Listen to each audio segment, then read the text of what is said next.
ഇതാണ് കംപ്ലൈൻറ്റിലുള്ള wash basin.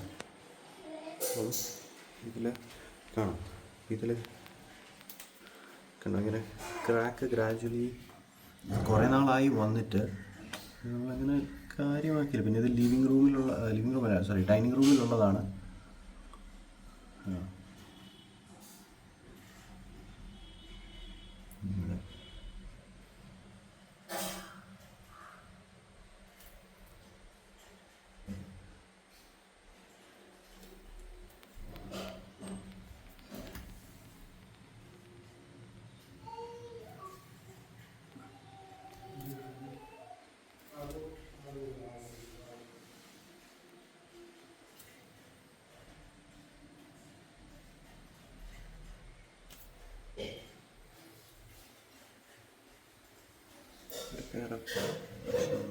പുറത്തൊന്നും കാണുന്നില്ല.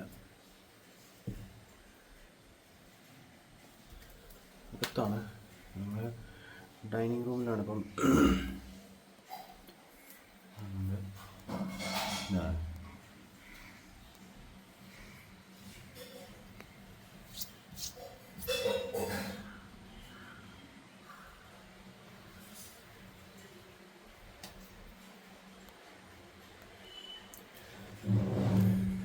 അപ്പോൾ അതാ ഇതും എന്താ പറയുക, മറ്റേ എന്തായാലും ഫ്ലഷിൻ്റെ കംപ്ലൈൻറ്റ് ഇടുകയാണ്. അപ്പോൾ അതിൻ്റെ കൂട്ടത്തിൽ ഇതും കൂടി ഇട്ടതാണ്. അപ്പോൾ വരികയാണല്ലോ ആ സമയത്ത് ഒരുമിച്ച് നോക്കാം എന്നുള്ളതിലാണ് ഇട്ടത്. പിന്നെ ഇത് എന്താ പറയുക, ഇപ്പോൾ ലീക്കോ കാര്യങ്ങളോ ആയി തുടങ്ങിയിട്ടില്ല. അപ്പോൾ ഇതും റിജക്റ്റായി. അപ്പോൾ അതെന്താണ് റിജക്റ്റ് ആയതിൻ്റെ റീസൺ? 10 വർഷത്തെ വാറൻറ്റി ഉണ്ടെന്നാണ് ആ ഒരു കാർഡൊക്കെ ഉള്ളത്.